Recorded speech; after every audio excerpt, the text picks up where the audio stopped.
to talk specifically about AI related content and AI related technologies, India has had like a knee-jerk reactions to incidents of deepfake, to generative AI responses by generative AI, right?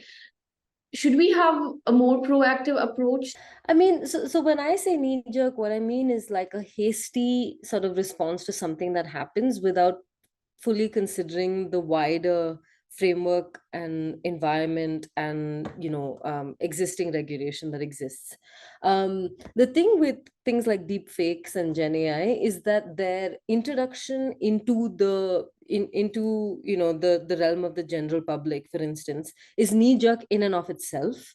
So, in November 22, OpenAI kind of released ChatGPT, and then we had this huge sort of wave of generative AI in a way that we haven't really seen in recent years, right? So once the AI hype happened like 5-6 years ago, all of the developments have been kind of gradual, but ChatGPT really was a moment where it looked different than the other moments, right?